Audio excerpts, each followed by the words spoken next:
on BBC Radio 5 Sports Extra.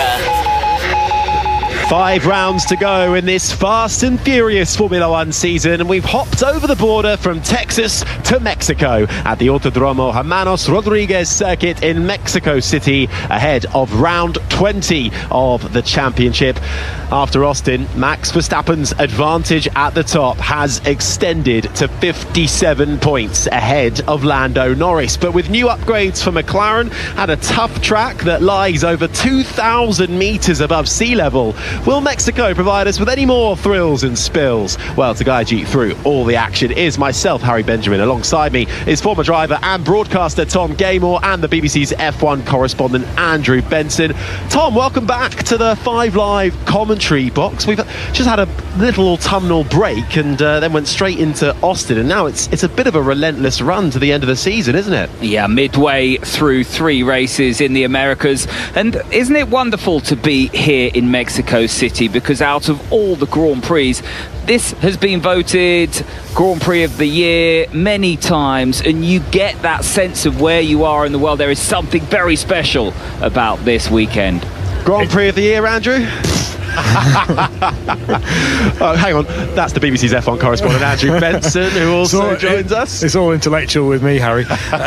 Look, there's a great atmosphere in the stadium, obviously, and Mexico City is a vibrant place, and it's held on the weekend of the Day of the Dead, and all that's great and everything, and they really embrace all of that stuff, the cultural stuff, all the wrestling, the masked wrestlers in the paddock, and the people dressed up as skeletons or what have you. But is it Suzuka or Silverstone or Monaco or Monza? No. Well, there you go, have it. The Andrew Benson view of Mexico. But you know what? The atmosphere, certainly with a home driver on the grid in Sergio Perez, is absolutely electric. We'll actually have 2 Mexican drivers on the track for free practice 1. We've got 5 rookies taking part, one of them being Pato O'Ward from Mexico. And actually, Tom, you've got quite a connection with him. You're the UK's IndyCar commentator. And Pato O'Ward, well, what can you tell us about him? Well, they call him Ninja Hands on the US coverage. I don't, disclaimer there, and that's really because of the way he drives the car. As the Americans would say, he's always up on the wheel driving the car, and you'll see him very vivacious behind the wheel, always sliding the car from apex to X. He can't do that in a Formula 1 car, though. So is he the kind of John Lacey of IndyCar? Is that what you're saying? You know how John Lacey used to have his hands at 10 to 2 rather than at 3:15? Yeah, I mean, yeah, okay. I think so. And do you know what? Going on that theme of the atmosphere here, he's a wonderful character in and out of the car, and when you've followed some of his social media and him this weekend already here, you get the sense that it's like a kid the first time at Disney World. He's got a smile on his face and he's really looking forward to this. He's really earned his opportunity as well. I'll tell you what, he better not crash. This is the championship contender's car, and halfway through the session it might have a new floor on it. There's been months and months in the design, so let's hope he keeps it on the black stuff. We'll come on to that. I don't know how I expected FP1 to start, but it wasn't quite like this. He'll join the likes of Felipe Drugovich, who's in for Fernando Alonso in the Aston Martin. Robert Schwartzman's in the Sauber. Kimi Antonelli gets his second FP1 outing. There is a man that did crash when he made his debut back in Monza. He's in the Mercedes, and Oliver Behrman is back, this time in the Ferrari in place of Charles Leclerc. Now, Andrew, I just want to see off some news. We all know what the biggest talking points have been in the hangover from Austin is that Lando Norris penalty after overtaking, going off track and gaining an advantage over Max Verstappen. He got the penalty, he finished 3rd on the road. That was reversed and he finished behind Max Verstappen. But in the build-up to FP1, there's been a bit of a development on that front. What can you tell us? Yes, so McLaren, having said after the US Grand Prix on Sunday evening that they were that if they did a right of review, because you can't appeal that kind of penalty. You can ask for a right of review, and that requires new evidence to be submitted. They said that it would be unlikely to succeed, but they've done it anyway. They've lodged one. It's going to be heard later today. And there's a first stage in that where the stewards have to assess whether there's three categories of new kind of evidence has to be significant as well, whatever that means. And once the stewards accept that it's new and significant, then they move on to actually hearing the case, only if they accept those two first criteria. So we'll see what happens. I have to say, any McLaren fans should not get the hopes up, because it's extremely unusual for the FIA to ever admit any kind of fault. So we'll see what happens, but I would expect there to be no change. Well, that meeting, I believe, doesn't happen until about 7:30 local time. So after FP2 is done and dusted. So we'll bring you up to speed on that as when we get the news. Green light underway at the end of the pit lane, and we have gone green for free practice one. For those who wish to do a sync up, it's 59 minutes, 34, 33, 32 seconds. The sun is out. Air temperature just over 18 degrees. Track temperature 43.2 degrees. And well, we mentioned the Drivers' Championship. Max Verstappen does top it still. 57 points the gap between himself and Lando Norris.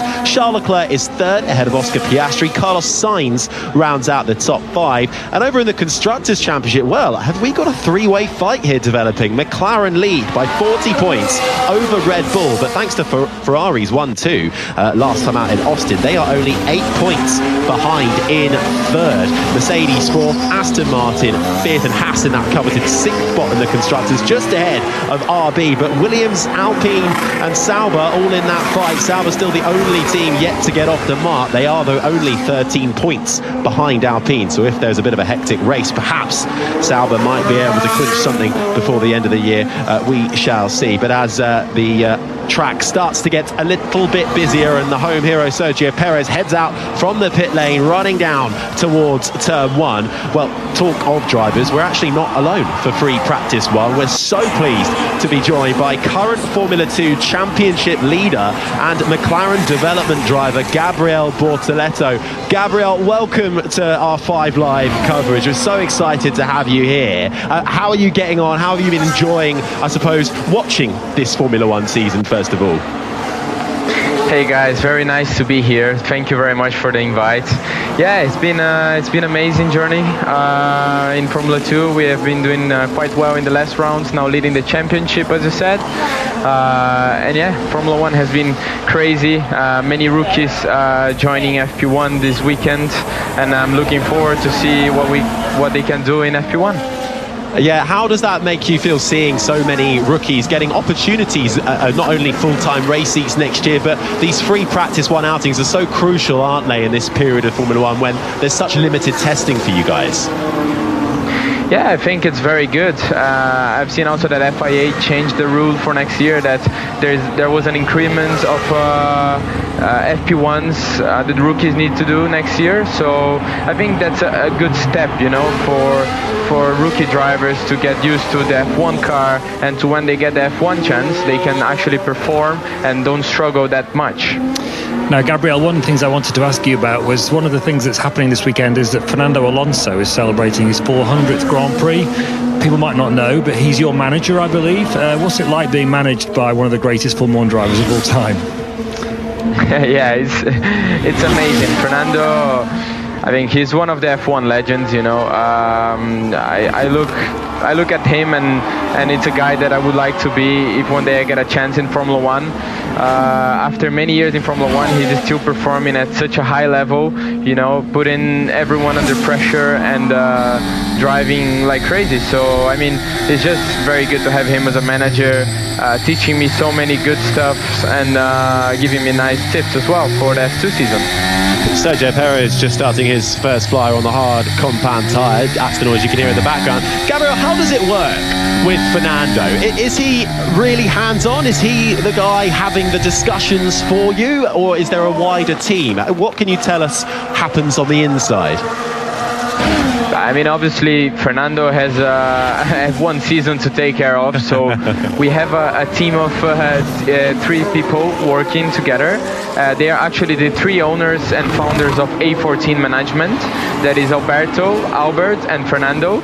But they all take care of everything together. So all the conversations, all the negotiations with all the F1 board and F2 and F3, because I've been working with them since F3. It's made by them together, you know, and all the decisions are made by all of us. So yeah, it's just very nice to work with them, and we have been doing very great together. Since I've joined them, we won F3 and now lead in F2, so everything going very well. Exactly, it sounds like you're in the right place. We've got a red flag out on track, so everybody will have to come back into the pits, and I believe it looks like there's a little bit of debris in the rundown to the first corner, which Kimi Antonelli ran over and split up into another couple of pieces. It looks like no harm to the Mercedes front wing there, but everybody will have to come back into the pits, Tom, as the count though continues, the clock continues to count down in practice. Yeah, whatever it was, it looked like it sort of broke up into pieces. It's no damage to his front wing. I wonder if there's any damage to the floor. They'll certainly have a good look at that, I would have thought, when the Mercedes makes its way back to the box. And when we get that bit of detritus cleared up down at turn 1, we'll be back underway. And that clear up already being delivered by the marshals.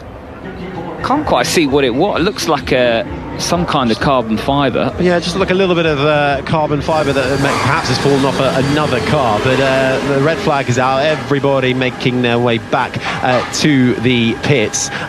Now, the main debate, as we said at the start of the show, has been the carryover from this incident between Lando Norris and Max Verstappen, and the penalty being given out, and the carryover that might well be appealed, or that McLaren are trying to appeal it. Gabriel, what was your take on the incident that happened in Austin between Max Verstappen and Lando Norris, and running out wide, gaining an advantage? How did you view it all from your driver's perspective? Yeah, actually, it's a very difficult topic, because I've been in very similar situations, you know, and they were racing very hard to each other, and was very clean and nice racing at the same time. Obviously, we could see that Lando had a pace advantage over Max, and he was always trying to overtake in that spot. Max, I think, outbraked him and was ahead in the apex of the corner, but they both went out of the white line, let's say, in the exit of that corner. So the thing is, Lando actually overtook him out of the track, but also Max was out of the track. So that's the difficult situation, because yeah, Lando gained an advantage out of the track, but also Max was out. So, you know, FIA need to review. Obviously, they have the rules and everything to see how they can conclude this, but they also have so many more cameras and everything that we actually see in TV. So I'm not the type of guy that I'm judging what the stewards do. Obviously, when I'm driving, I can get very angry when something like this happens to me, but you know, it's part of racing. Yeah, Gabriel, Tom here. Just picking up on what you're saying from a driving perspective, we've heard Max talk about knowing the rules, and he's very aware of where he wants to position his car. He reacts very quickly to those tactical decisions. But we've also heard Carlos Sainz talking about, you know, in the heat of battle, it's much more instinct. It's natural. You're not thinking about sort of the rules and how they break down. And, you know, from Max's perspective, I don't think he will have felt that Lando had completed the pass around the outside, even though he was ahead. So I think from Max's perspective, he's still defending. He will have tried to make that corner. It's up to Lando to then concede or continue to try and make the pass around the outside, knowing that that gap is going to shrink. Maybe we wouldn't have this type of situation at another track, say Azerbaijan, where there were walls, for example. Are you thinking a lot about the rules and regulations when you're in that position, like Max does, or is it more instinct? I mean, it depends a little bit, you know. As you said, when it's Monaco or Baku tracks like this, the driver that is in the inside will never want to push the guy that is in the outside, because if you end up putting him in the wall, you are actually going to crash as well, because you both are going to squeeze, both cars together. So I think every driver is different. When I see Max racing, I can see that he is thinking a lot about rules and how to place the car and everything. I don't know what about Carlos, but when I am racing, I always try to be as much as in the limit as possible in the rules, to be able to do stuff that can put the stewards in a difficult situation to penalize me in case we are both in the stewards room. So I think it's a difficult situation, this one. It's difficult to judge, and I've been in the same thing in Silverstone this year in the sprint race when I made a move in the outside in the last corner in the last lap in the chicane, and I actually overtook the guy that was in the inside and I was in the outside, but he pushed me out, and I actually overtook him out of the white line, but I got a penalty for that even if I was squeezed. But I understand, because he was inside, he was ahead of me in the apex, so he was allowed to do that by the rules. So even if I think that was not right, that was the rules, so I just needed to accept that.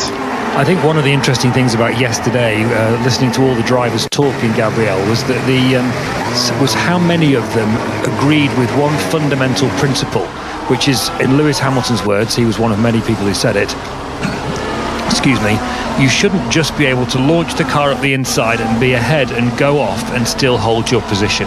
So that's the fundamental question, I think. And a lot of them were saying that they feel that there should be an extra line in the rule regarding defending from someone overtaking on the outside, where the current rule is if the guy on the outside doesn't have his front axle ahead of the front axle of the car on the inside, then it's the guy on the inside's corner, basically. But there's effectively, the other drivers are saying that Verstappen's gaming the rules by coming off the brakes, making sure he is ahead at the apex, even if he's not able to make the corner. And of course the wider question is, how do you overtake someone if he's allowed to do that? Well, what's your stance on that, Gabriel?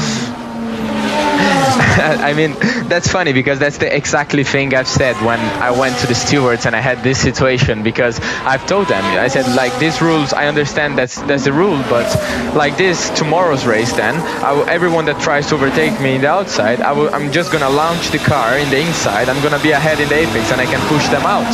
And they were like, yeah, you cannot do this, but this is the rule. So I mean, we play in the limits, the same as the teams they do with the cars.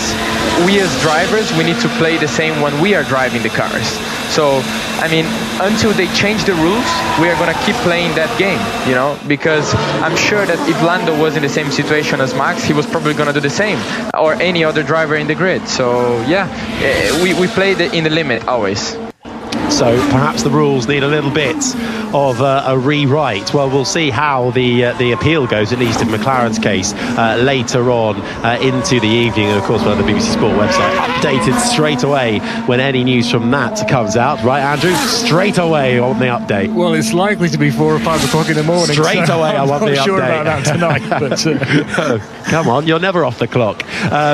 We have got back underway, by the way. Green flag back out on track. It's 47 minutes and 13 seconds remain. We have had a few lap times come in. Verstappen currently tops the times, but he's in the garage at the moment. He is not out there. A lot of work going on the underside of his Red Bull. Bottas is the second quickest at the moment. The sound you're hearing is Carlos Sainz making his way through that middle sector, turn 10, then through the quick left-hander of 11, a short straight with a slight left-hand kink before that brings you down towards turn 12. That's one of the DRS zones as well. And then you're into the stadium section, the Forest-Sol, which is already pretty full. It's not at max capacity, but it will get very full come Sunday's Grand Prix. And then you just have the last couple of corners, the Peralta round the final corner and out across the line for Carlos Sainz, and he comes across the line in second, the 1:29.12, and already down to fourth because Russell Magnussen straight up there. So the track improving all the time, Tom.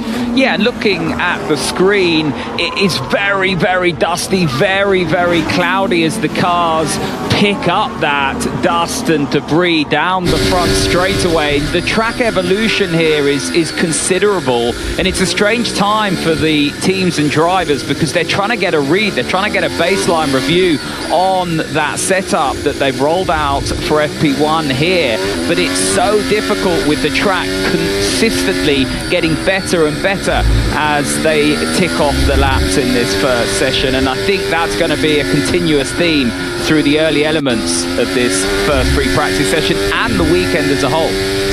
Russell fastest, a 1:27.27 on the hard tire. Indeed, everybody out there on the hard compound. The sound you just heard was Pato O'Ward in the McLaren, the IndyCar driver, one of 5 rookies getting their FP1 outings, along with Felipe Drugovich, who has taken over Fernando Alonso's car. Robert Schwartzman is in for Zhou Guanyu. Kimi Antonelli is in for Lewis Hamilton, and Oliver Behrman is in for Charles Leclerc. We'll see the main drivers return for free practice 2. By the way, free practice 2 is a 90-minute session. It's effectively a Pirelli tyre test. Yeah, it is, and that was Oscar Piastri getting a little bit sideways in the final section. I was going to talk about Pato in the sister McLaren getting sideways coming out into the final corner, but it's Oscar Piastri that seems to be throwing around the McLaren more than Pato at this stage. That was a lot more than a little bit sideways, wasn't it? There's quite a lot of shots of the drivers oversteering at the moment. This is very typical of Mexico City. In the first practice session, this track's not used very much. It gets very dusty, and so the drivers spend the first session cleaning the track up, and the second session they're going to be spending it doing some Pirelli tyre testing. It's not just Pirelli tyre testing; they've got normal tyres as well. Sometimes I wonder why they bother doing these Pirelli tyre tests, because the tyres seem to be the same every year. But anyway, well, but when you read what Pirelli have set them all to do, it really does sound like it's a full-on Pirelli tyre test. Yeah, and I think that's really important as well, because the strap lines leading into this weekend is back to a conventional Grand Prix weekend after the sprint at Austin last weekend, but it's not a conventional setup in terms of practice. I wonder how much that Pirelli tyre test changes the run plans for the teams and engineers into this FP1 session. Of course, Harry, the drivers that are sitting out this first free practice, they're going to have an extra half an hour where they're not tied into that Pirelli test in FP2. Yeah, so the likes of Lewis Hamilton, Charles Leclerc, along with Zhou Guanyu, Lando Norris and Fernando Alonso, with the extra half an hour tagged on, they can do whatever they like. They don't have to stick to the Pirelli run plan. But it is low grip out there, and the altitude really does have a large effect, over 2,000 meters above sea level, and that effectively has a huge effect on the cooling of the car and the engine performance. There's less air available essentially for cooling and then the combustion, so that lack of air, well, essentially leads to a lack of downforce, and that leads to what feels, to the driver at least, like a lot of low grip and not enough of it. But time steadily improving. Mexican home hero Sergio Perez has just gone 4th fastest, made that 5th as Yuki Tsunoda pops up ahead, and this is the sound of Valtteri Bottas getting squeezed right to the apex, right in the middle of the Foro Sol Stadium, trying to battle his way through past one of the Williams cars, and he's not giving up without a fight. Moves to the inside, round the right-hander of turn 16, and then decides, you know what, I'm not going to win this battle, I'll come into the pits. Yeah, I think it was both the Williams cars, in fact. He was edged out there and thought better of it. Oliver Behrman now in the Scarlet Ferrari, making his way into this stadium section. Also hosted Major League Basketball here. Coldplay, Taylor Swift. I know you like your little stories of idiosyncrasies. I thought you were about to say I like a bit of Taylor Swift. Who doesn't like a bit of Tay-Tay? A Swiftie. Earator, absolutely. Here's Gasly. It smells like something's cooking in the car. Okay, mate. Can't spot anything. Yeah, we have an idea what that might be. No issues from our side. So Pierre Gasly there with a slight concern as to what he's smelling inside the cockpit. Brought some upgrades to the Alpine last time out, which seemed to work well. Sixth in qualifying for Austin. Didn't quite pan out in the Grand Prix, but that was Alpine's highest start of the season. Just highlights what a torrid year they're having. But if we focus back at the front, Behrman's just starting a lap now. They'll hand over the car to Leclerc in FP2. Sainz out there in third at the moment. It was utter dominance from Ferrari, really, when you look about it in the Grand Prix. 19 seconds or there or thereabouts ahead of Max Verstappen come the checkered flag. But we almost forgot about them because we're looking at Verstappen and Norris, and this is a crucial weekend for Lando Norris and McLaren, isn't it, Tom? Yeah, I think it's a crucial weekend for Lando for sure, because he dropped points to Max Verstappen, his closest rival, last time out, and he can't afford to keep doing that. Time's running out. I mean, obviously we've still got a handful of races left, but it is a case now that it's now or never. He's going to have to start eating into Max Verstappen's lead and starting to put him under pressure. You know, we've seen Max in years gone by, when you put him under pressure, things start to go wrong. You can't start to think that Max is going to start making mistakes all by himself unless he starts to be put under that pressure. At the moment, I think Max is having it far too much his own way, and with all the politics after Austin, Max will have walked away with still a wry smile. The coin landed his side up. I'll tell you what, though, we can never really know what's going on inside a driver's mind in the fight for a championship. Handily, we've got one with us who is right in the thick of a championship charge right now. Gabriel, we're about 4.5 points, aren't you, in the lead of the Formula 2 championship? You've got 2 rounds left to go. How do you deal with that pressure? Are you able to just switch off in between races, or are you thinking constantly, how am I going to secure this? Where's my nearest battle coming from? Yeah, we are very close to each other right now. There is a new track coming up for me and for everyone in F2. So Qatar and then Abu Dhabi. Historically, Abu Dhabi has been a very good track for my team, and Qatar obviously is the news, you know, for everyone. How is everyone going to behave and the cars? But yeah, I'm looking forward to it, and I've been doing a lot of simulator work. I've been studying a lot the last year's races and how to, you know, extract the best from the car and myself when I'm driving there. I know Qatar will be very exhausting for the drivers. We've seen the F1s after the race, so I'm working a lot also in the physics side to be ready for this race. How much of a high were you on after the Monza feature race? That was an epic drive from the back to the win. There must have been no feeling like it that you've experienced before. Well, perhaps winning a championship, but I don't know. To be honest, winning a championship and winning a race like that, I would say they are very close to each other, because I would never expect to do that on Sunday, you know. But at the same time, I knew I was flying on Friday and Saturday, so we knew we had the pace. On Saturday we started on P22 as well, finished P8, so we knew that with pit stops and a longer race we could have maybe even finished in the top 5. But then we got a safety car because we extended the first stint, being able to, you know, get lucky with the safety car, put the soft tires on, and we were setting best lap after best lap in my second stint.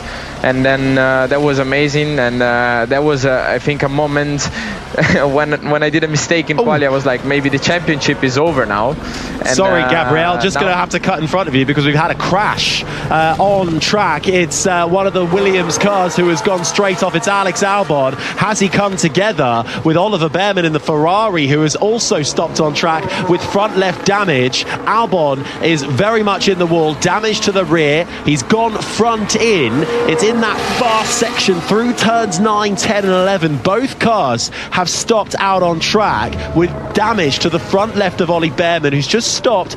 He's moving in the car, having a little look. Alex Albon still in the car. We can see his helmet moving, and he's just said, "I'm okay," on the team radio. But that is a tough place to have a shunt, Tom, and equally for both drivers. Well, last thing they needed off the back of a tough weekend for Alex Albon in Austin, and of course Behrman in the Ferrari only for FP1. Yeah, worried faces on those in the Ferrari pit box there. Marc Gené looking on. Oliver Bearman now just starting to climb out of the car. For the Williams, though, that looked very, very second-hand, and just... we've heard from Alexander Albon on the radio. He's okay, but very slow to start to get out of that car. He is out of the car now, but that is a big, big hit, and you can see the Tech Pro barriers have really concertinaed in towards the wall, and that Williams now that'll be a considerable rebuild off the back of that. So Albon's in the wall with a broken right rear wheel, and Ollie Bearman's Ferrari is stopped on track opposite him with the wheel fairing from his left front wheel off. So I would imagine that's what's happened. Left front to right rear. Albon's in the wall. Bearman's broken something on his Ferrari. We'll have to see whose fault it looks like when we get a replay, which we haven't done yet. The medical car is just picking up Alex Albon, who's obviously fine. Yeah, Albon straight into the medical car. Bearman is also out. In fact, he was walking the opposite way, but has just seen the medical car, so he's turning around and walking towards it, and actually just stops to look at his stricken Ferrari. And the medical car doesn't stop for him, no. Well, only one driver in that, I'm afraid, Ollie. Here we go then, let's take a look at this. So approaching in that middle sector, this is the sound of Albon through the left-hander. Bearman is to our right, and Bearman did nothing wrong. It was Albon who got all out of shape and lost the car, hit Bearman, an innocent bystander. Idiots. But I think Bearman slowing and being... Did that catch him off guard? Yeah, so if you look at Bearman, he's in an impossible part of the track now, and I think because Albon wanted to run out to that element of the track but couldn't, he had to lift. That induces the rake in the car and then the over-rotation. So I think it's Bearman's presence and where Bearman slowed the car. He thought he was doing the right thing, but that was the bit of tarmac that the Williams wanted to use. And it's a big shot, the rear of the Williams car, literally almost exploding on impact. Gabriel, you're getting a look at this as well. What do you think? Maybe Ollie was a little bit in the way of Alex. Sorry, that was yeah, Albon. difficult. He hit me. He hit me in. I'm out. Are you okay? Yeah, I'm fine. The car is damaged. That was Bearman on the radio just saying he hit me, I'm out, almost quite surprised as to what just happened there. I suppose, I mean, Gabriel, it tightens up there quite a lot. Did Bearman have many other options where to place his car? Not really. I mean, maybe he could have been a little bit out of the track, but also it's not that he was completely in the way, you know. He was obviously, Alex got a bit of dirty air, but I don't think it's Ollie's fault. I just think he was on the way, but you know, it's normal in that track like this. There is not much space to put the car on. It could just be a place of, well, wrong place, wrong time for both drivers. But Albon on a quick lap. One thing is we don't know what was being said to Ollie over the team radio, of course, as part of the duty, particularly mainly in qualifying, but to let the driver know when a car behind you is on a quick lap. But James Vowles, the team principal of Williams, is sitting on the pit wall with a slight look of concern, with one of his cars taking quite a hefty hit with a lot of damage. I mean, Tom, the rear of that Williams literally exploded on impact. It was such a ferocious incident. Yeah, I think, you know, you've got three corners off that car now. Going back to what Gabriel said, I think that's exactly right. I mean, Ollie, hindsight's a wonderful thing. He could have moved the other side of the white line, but he wasn't completely in the way. You know, the Williams is not going to run all the way out to the white line where Bearman is, but it was clearly a distraction. When did Ollie Bearman get the information? He was clearly trying to do the right thing. You know, there was nothing sort of malicious about his driving. It's just a case of 2 into 1 doesn't go, wrong place, wrong time. Just one of those. And I think that, you know, the fact that the track is so dirty as well, so limited on grip at the moment, if you just get that slide on, you lose so much downforce. And we can see now that stricken Williams of Alexander Albon being towed away by the Manitou, the sort of crane here, and the Williams crew now look on. They're going to have a considerable rebuild, and you know, with Colapinto having not been here, that's going to hurt their weekend. This is the sound of Albon. We're just seeing another replay of it. So makes his way out of the hairpin into the left-hander. Bearman, he can see Bearman very clearly through the right-hander, then the left.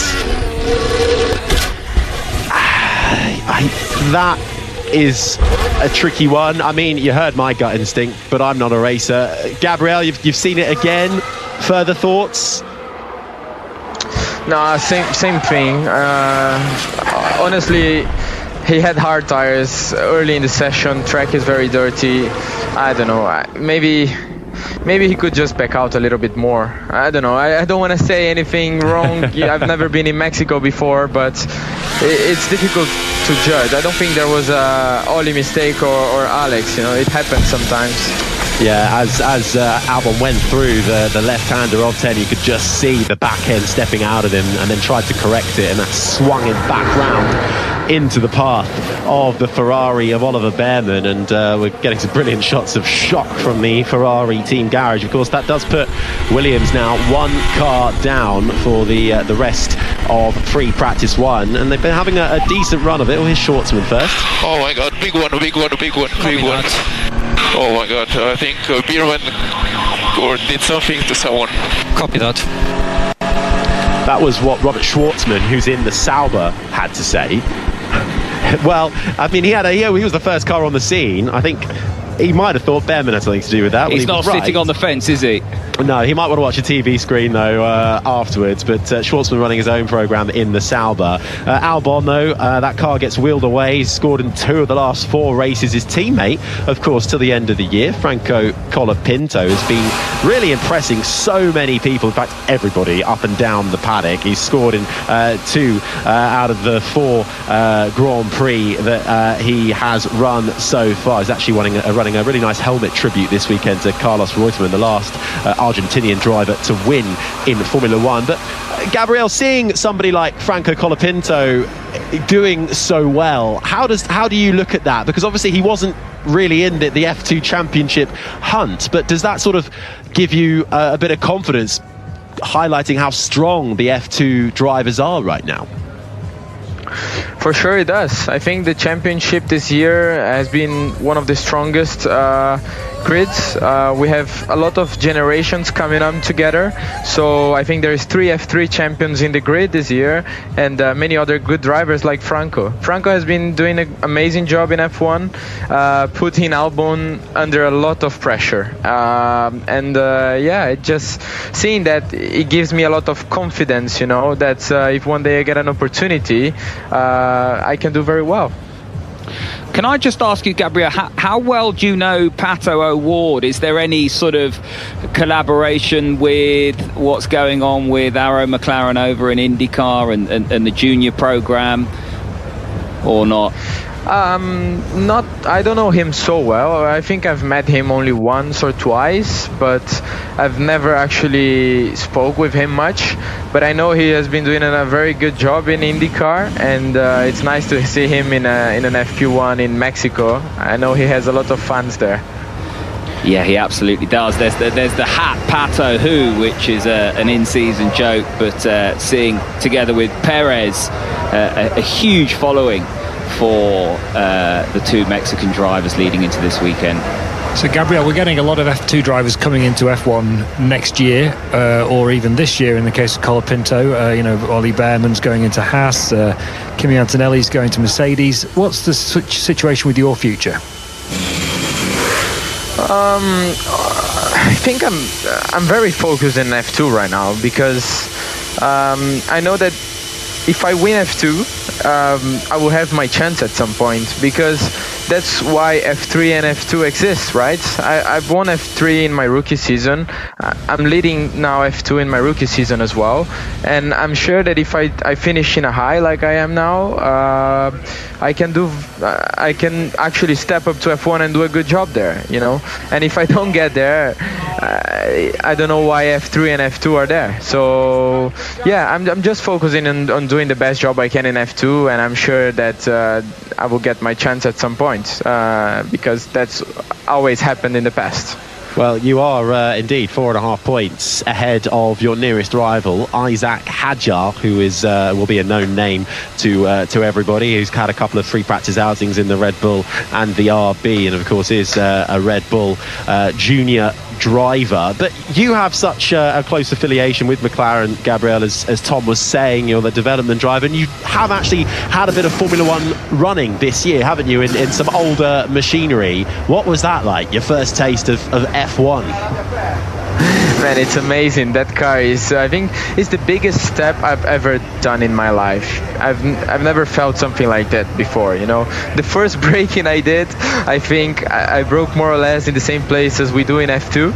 I was in Red Bull Ring, T3, and I stopped the car like 50 meters before the apex of the corner. So it was very different.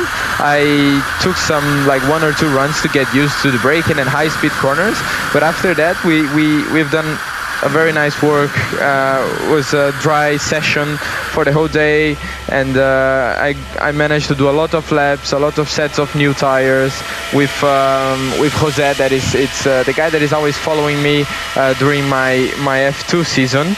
He was the performance engineer of Lando in the last year and for the past, I think, 4 years, and he has been working with me very closely and teaching me a lot of things, and he was my engineer in the F1 test, so that was very nice to learn a lot of new things from him. How was it physically on your neck and so forth? If I'm very honest, it was very tough. At the end of the day, I think I couldn't turn my head much, but obviously my first time in F1, I was a bit, nervous and tense, so I think everything gets exaggerated, so more than actually should be. But I've been working a lot in the gym, working the neck, because I know that F1, it's a very tough place, and it takes a lot of efforts from your neck and your body in overall. Yeah, I love your honesty there. Very refreshing. I think anybody that says, "Oh, it was absolutely fine," is not telling the truth. What, Gabriel? I appreciate that you can only tell us so much, but being a part of a Formula One team's development program, obviously that gives you access to car access like this. But when you're not actually being able to be given the opportunity to drive a Formula One car, how are they helping you with your racing and your career and this season? What happens when you're a part of a development program? I think every program has their ways of dealing with the junior drivers, and I like very much how McLaren it's dealing with me this season, because we actually didn't start that strong. The season, I think I had like 2 or 3 rounds that I scored 0 points by some mistakes from my side. Sometimes the car broke, and they never put it like an extra pressure. You need to perform or anything like this. They were just helping me to understand what to do better and how to put things in place, because they knew I was very fast and I was able to achieve the results we wanted to. So yeah, I think having these people with me on track is very important. All the simulator work I've been doing also for McLaren in F1, I'm always driving before my races the F1 sim, comparing to the F1 drivers, comparing to the drivers from the simulator, testing a lot of different things. I think this is very good for me to come to a new track and perform straight away. Absolutely, yeah. Well, talk of action on the track. We're back underway, by the way. Green light on at the end of the pit lane, so the barriers have been fixed and the marshals have been ferociously sweeping the track. And, no more Oliver Bearman and no more Alex Albon after their incident. But cars back out onto track, and if you want to do a sync-up, it's 23 minutes and 8 seconds remain of free practice 1 in what has been quite a truncated session so far. 2 red flags. Carlos Sainz has the fastest time for Ferrari, a 1:19.4 ahead of Russell. Albon was third ahead of Verstappen. Perez the top 5 ahead of Bottas, Magnussen, Tsunoda, Piastri, Hulkenberg the top 10. Lawson, Colapinto 12th ahead of Ocon, Gasly and Bearman 15th. Kimi Antonelli, in his second appearance for Mercedes this year in a free practice 1 session, is down in 16th ahead of Pato O'Ward. And they have been out on track, but no proper lap times set yet. From Felipe Drugovich, who's taken over Fernando Alonso's Aston Martin for this session, Robert Schwartzman, who's taken over Zhou Guanyu's Sauber, and Lance Stroll in the Aston Martin as well, but they are all out on the track.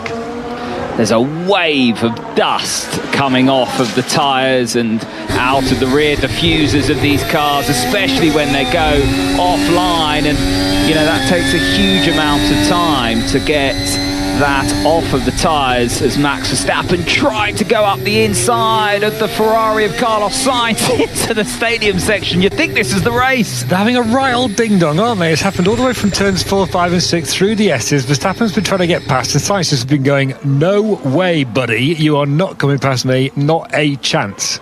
Yeah, this is free practice 1, guys, but Sainz has won this race because he's got the track advantage, and they both backed off through the stadium to find themselves a gap, and Sainz launches himself on the soft tyre now ahead of a flying lap as he catapults his way down that 1.2 kilometre straight all the way with the DRS, the rear wing open, and it slams shut under braking as he heads into the right-hander of turn 1. Yeah, on the soft tyre now, all of the running really so far on the hard, so this will be the first of the sort of representative lap times of what this soft tyre can do. Tyres are going to be a talking point throughout this practice session, but of course the soft tyre here, don't think it'll be used in the race. Well, I'll tell you what, we're going to be talking a lot of tyres for FP2, so maybe we should save it all for then. they're out, most are out on the soft at the moment. We'll leave you with that one. Yeah, dreading FP2, to be honest with you, Harry. An hour and a half of Pirelli tyre testing, plus a bit of other stuff as well. It's Pirelli testing live. That's what we're looking forward to. That's coming up in FP2. Don't stay with us for that one. The FP1 right now out on track. And, well, in terms of the pecking order then coming into this weekend, Andrew, is it Ferrari now who seem to be top dollar?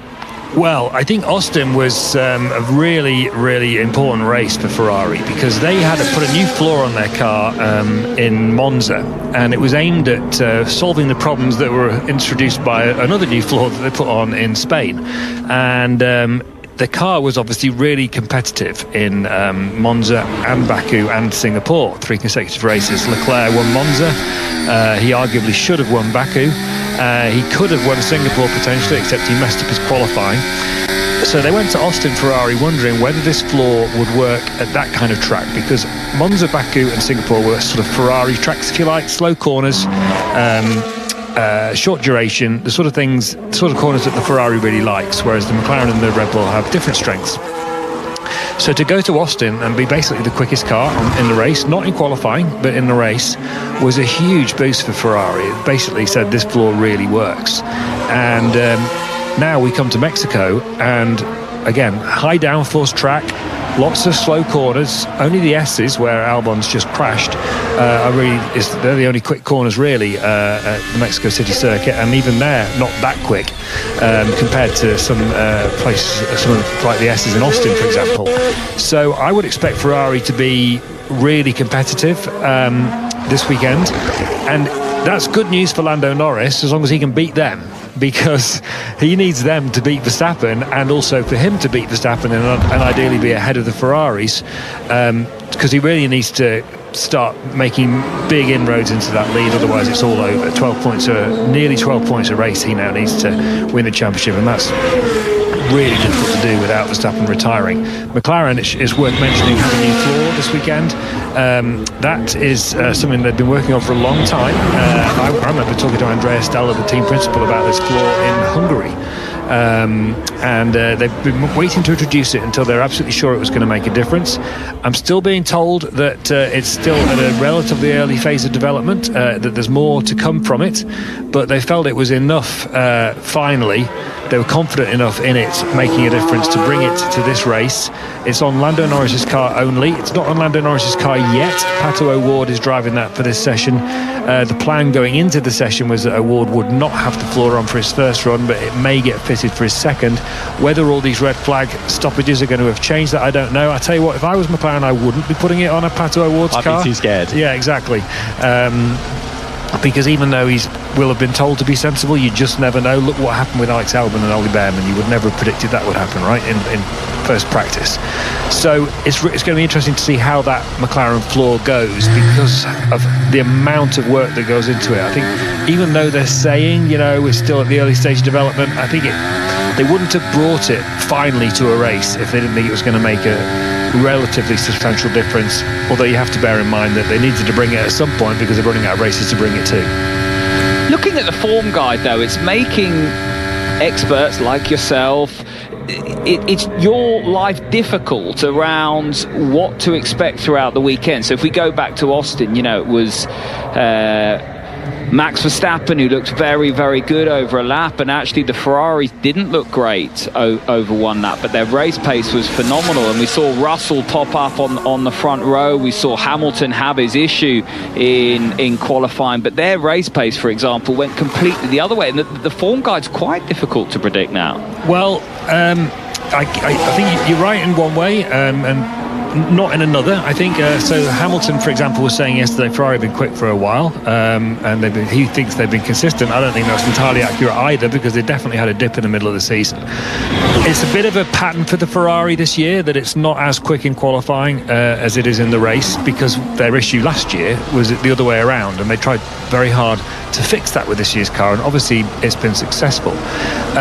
If we look back to Austin, quite a few people were saying after the sprint race, particularly McLaren, that if Sainz and Leclerc hadn't spent so long battling each other, they probably would have won the sprint as well. But Sainz was so determined to get ahead of Leclerc, instead of the two of them trying to pass Norris and Verstappen in front of them together and then race, that they spent 6 laps doing that, and they kind of they did themselves in a way in terms of the win for the sprint. Not that the win for the sprint is the big deal for the weekend. It was interesting that the Red Bull fluctuated so much in terms of pace. In terms of it was always quick in qualifying, and it was understeering in the race, which you wouldn't expect.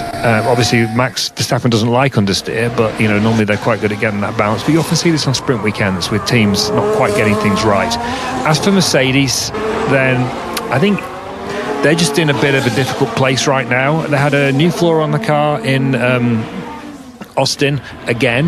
They had a flaw that was introduced earlier in the season that didn't work. They took it off the car, and they were hoping that this new one would bring them back to a happier place. But both drivers had very similar crashes in turn 19, Russell in qualifying for the Grand Prix and Hamilton in the Grand Prix itself. And Hamilton was saying yesterday that what happened was that they could see from the video that the front left tyre started to bounce through the corner. They were getting a ride height fluctuation at the rear of between 12 and 15 millimetres and a tailwind. He had all that together. That's why he crashed his Piastri's radio. What are your thoughts on having another go versus getting more continuous laps in? I don't know. I mean, it feels pretty terrible still, but I don't really know, to be honest. Oscar Piastri not standing in a happy place there. He's done his soft tyre run, but he's 9/10 of a second off the pace, which is set by George Russell at the moment, with Carlos Sainz second in the Ferrari, followed by Yuki Tsunoda of all people, ahead of Max Verstappen. Back to Mercedes. I think the jury's still out on that new floor. Hamilton's stuck with it for this weekend, although he's not really that happy about that.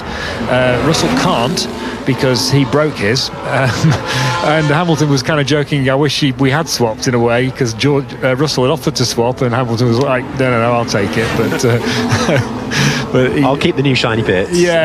But he wasn't actually, I don't think he's that sure about it. And he was saying after Austin, actually, Hamilton, he thinks the floor might have induced some kind of instability. On the other hand, Russell was saying that he thinks Mercedes were just too aggressive with the way they run their car, too low in Austin, which is not the first time, by the way. So we'll see how that car goes in Hamilton's hands this weekend once the weekend starts to properly get going. I think to go back to your original question, I think the fundamental thing is it's so close between the top 4 teams, particularly the top 3, Red Bull, Ferrari and McLaren. Not necessarily in that order, obviously. McLaren leading the Constructors' Championship. It's so hard that very small things can make a difference between being first and second or fourth and fifth. That's what you saw with McLaren last weekend. So you're never quite sure each weekend which way that's going to fall. That was the voice of the BBC's F1 correspondent Andrew Benson. Alongside myself, Harry Benjamin, is former driver and broadcaster Tom Gaymore. And we're also joined for FP1 by McLaren development driver and the current championship leader in Formula 2, Gabriel Bortoleto. Gabriel, I want to just go back to something we spoke about a little earlier on in FP1. And for those who might be just joining us now, may not know that you're obviously a part of Fernando Alonso's management stable, and he's got a big weekend ahead of him, not in this FP1 session. Djokovic taking over his car, but he'll be back for FP2. He's celebrating his 400th Grand Prix weekend, and is that idea of longevity, I suppose, when you're just sort of almost starting right on the periphery of Formula One. Is Alonso someone you've always looked up to throughout your career, even before you had this relationship with him? Who were your heroes coming in up through the ranks? I think my biggest hero is Ayrton Senna. As being a Brazilian, all the history he did with McLaren as well. I think, yeah, he's just my biggest hero. But Fernando, I think I always liked how aggressive he was on track, the way that he behaved, and how, you know, dedicated he was. But this I actually understood better when I started working with him, and I was like, okay, that guy is very different than everyone else I know because of these things he does.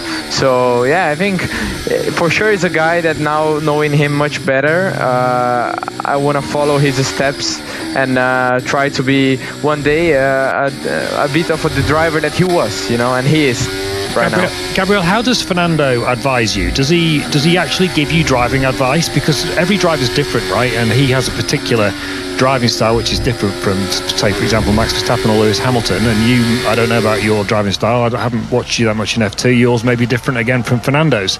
So does he advise you about driving? Is it just management stuff? How does it work? No, I think, as I said before, he's very focused in F1 and he needs to deliver the job there as well.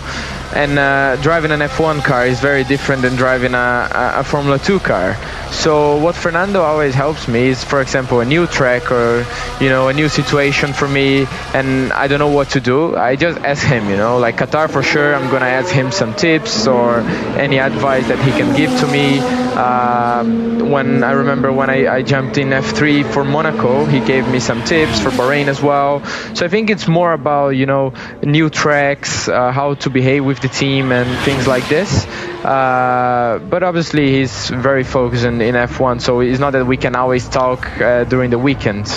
Really niche question, Gabriel, but we've just seen a few moments ago Sergio Perez tear off a visor strip from his helmet, and we could actually see it. He tried to drop it out so it would just fall onto the ground behind, but it got caught on the rear wing before it then dislodged itself.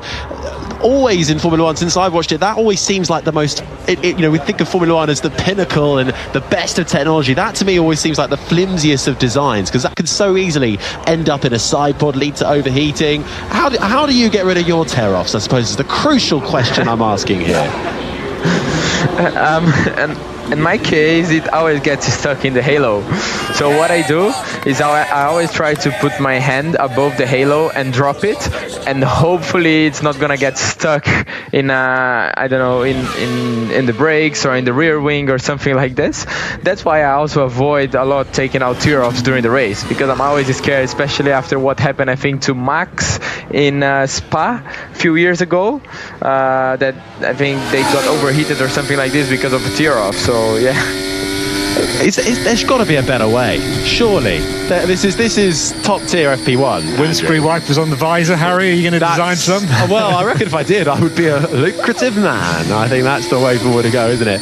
This is the sound of Piastri in the background, by the way, just continuing on. We heard him on the radio a few moments ago being asked whether he wanted to carry on, and it seems like he has done so on the hard tyre, going rather slowly though. 8 minutes and 25 seconds left of FP1. Russell is 3 tenths ahead 1:17.998 ahead of Sainz, Tsunoda third, Verstappen, Hülkenberg the top 5 ahead of Piastri, Ocon, Bottas, Perez and Colapinto the top 10. Then it's Antonelli in 11th ahead of Lawson, O'Ward is 13th ahead of Magnussen, Gasly is in 15th, then comes Albon, Stroll, Schwartzman, Behrman and Felipe Drugovich. We've lost Alex Albon and Oliver Behrman a little earlier on after an incident coming through the S's section in the middle sector, coming through turns 8, 9 and 10. Ultimately Albon ending up in the wall and Behrman with front left damage to his Ferrari. Quite a big incident for the Williams car. Both drivers out and okay, but it'll be interesting to see what they're both saying come the end of this session. But the grandstand's starting to get fuller and fuller. The sunshine is out, glinting off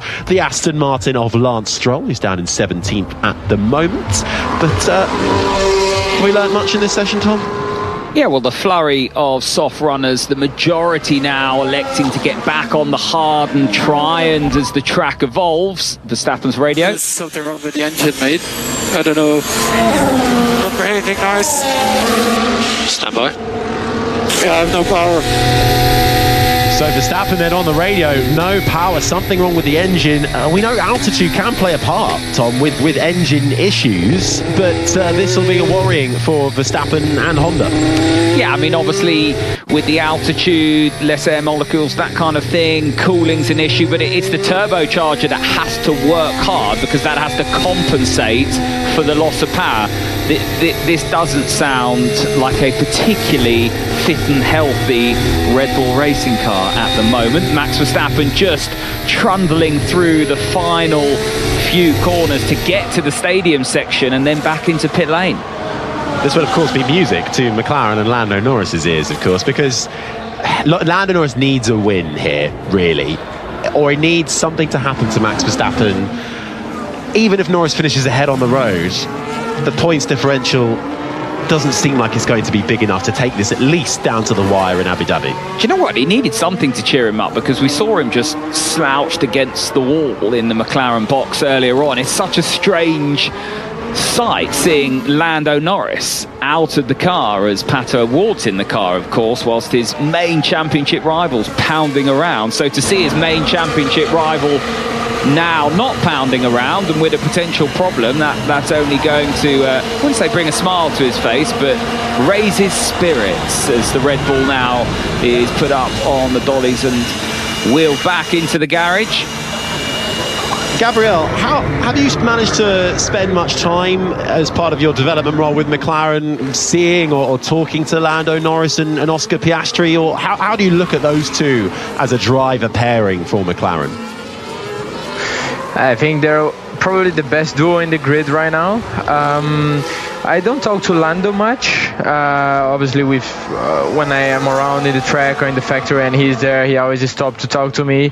But I think I have, let's say, a closer relationship to Oscar. He's a very nice guy, and before I started my F2 season, I came to him to ask some advices and everything because he did an amazing job there, winning in his rookie season. So, yeah, I think they're very nice to me and always willing to help in my development as well. Is there a Formula 3 rookie champions WhatsApp group that we don't know about that you're in? No, but I think that's a very good idea. I should create it maybe. Yeah, that was not ideal. That was Felipe Drugovich just on the radio saying, yeah, that was not ideal. Caught up with a little bit of traffic. Who's ahead of him? It's Lawson and Lance Stroll who are the cars ahead of him on the track. So that's forced Drugovich to back well out of it on that lap, Tom. Yeah, looking at Max Verstappen's car, he's used his allocations up now, hasn't he? I think I'm correct in saying so. We'll double check that. But if that is the case and there is a problem, and there's a lot of ifs here, he will get a penalty. But he doesn't look like he's going anywhere. Or is he getting out the car now? No, he's going to be getting out the car. So Max Verstappen is going to be hopping out. That's probably because not too much longer left in this session and fairly considerable issue developing down there at Red Bull. We saw a lot of work going on the underside of that Red Bull towards the start of the session as well, but certainly some cause for concern for Red Bull and Max Verstappen. Right now, the power unit elements he's used so far, he is right on the peripheries. He's 5 of his ICEs, 4 of a turbocharger, 4 MGUH, 4 NGUK, 2 energy stores, 2 control electronics, and 7 engine exhaust systems. Of course, he's already had 1 penalty for exceeding the allocation, and that was back in Spa where he took the penalty. So we'll see if anything looms over him going forward. Not the easiest place to pass this circuit either. You know, we've got the 3 DRS zones in the long straight, but because of the way the air density is and so forth, actually we've seen over the years, and they've shortened the DRS, don't forget, it's 75 metres further down towards the first corner now on that start and finish straight. So you wouldn't want to be taking a penalty here. No, not at all. It is a long back straight and a heavy braking zone, but as Tom said, it is not a slam dunk when it comes to overtaking. And you know, this generation of Formula One car as well, this ground effect era that we're well and truly in and approaching towards, you know, new regulations coming in 2026. It'd be so interesting to see what happens next year with almost a concertina effect. If it's more than what we've got now, then brilliant. But these regulations were introduced to almost eliminate the idea of dirty air because cars were struggling to follow, and that was almost the reason for bringing in this new regulation. And now it seems like that dirty air has come back as the teams and the cars have developed more into this regulation cycle. We've got 2026 coming up. We know they have just tweaked some of the aero rules that are coming into place. It's obviously mainly a power unit change, but the cars are going to be very different. Do you think that's what we need? Again, another regulation change, Tom? Yeah, do you know what?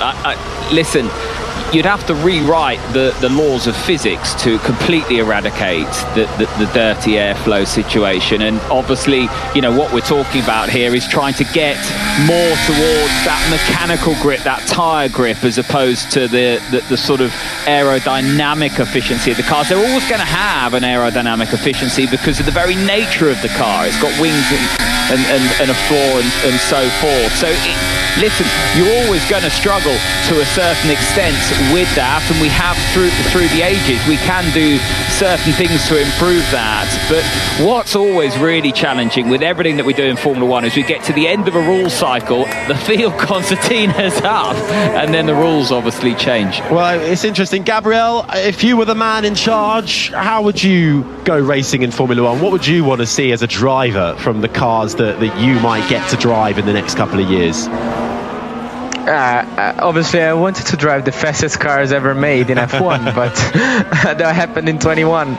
So, yeah, I mean, these cars are amazing. Just to get a chance to drive one of those, it's already great. I wish I can have a chance soon.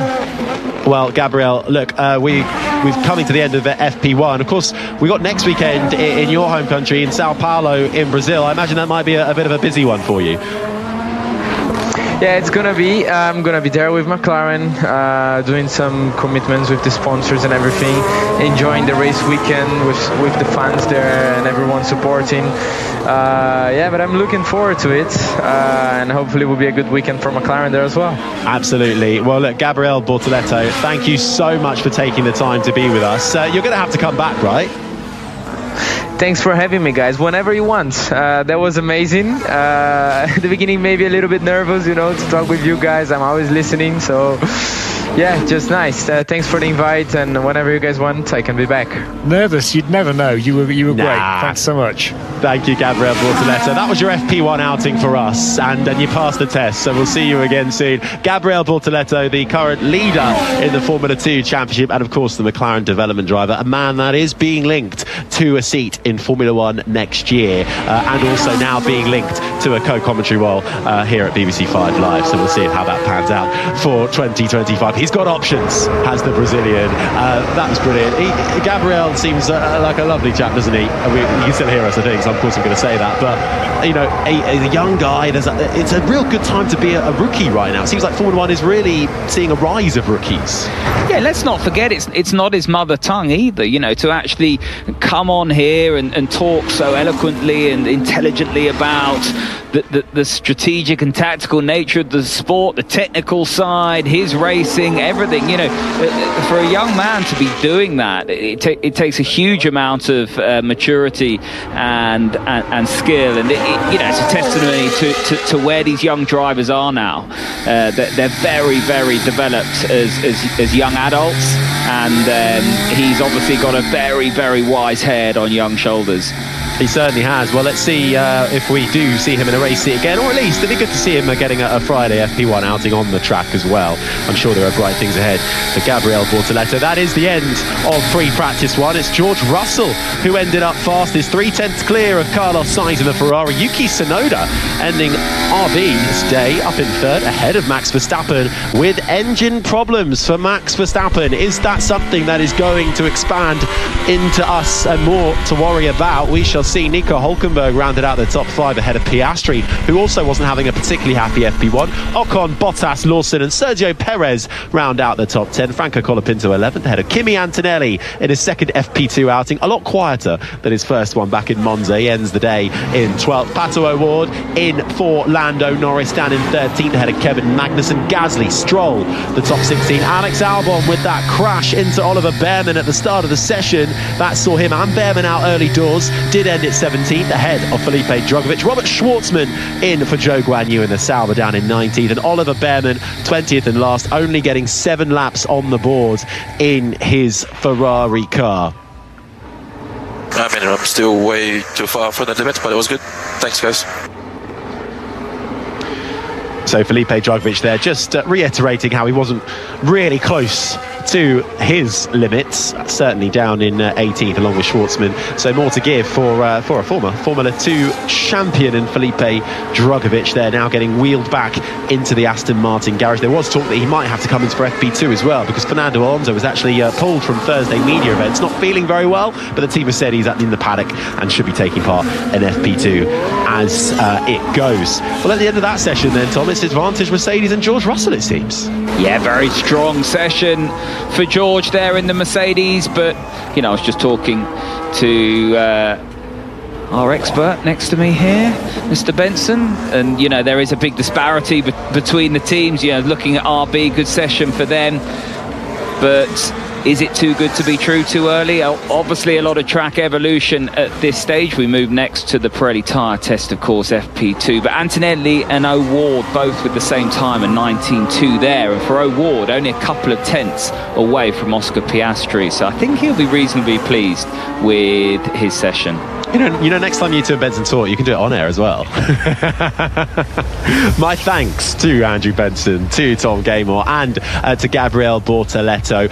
If you're looking for something to do in between now and FP2, you can go and listen to the Checkered Flag podcast on BBC Sounds with Jenny Gow, Andrew Benson and Jolyon Palmer, getting into way more detail about that Lando Norris and Max Verstappen incident. We'll be back for FP2 on 5 Sports Extra on from earlier, on session start time at 11:30 in the evening. No, 5 to 11, my apologies. It's a long session, 90 minutes. This has been an IMG production for BBC Radio 5 Live.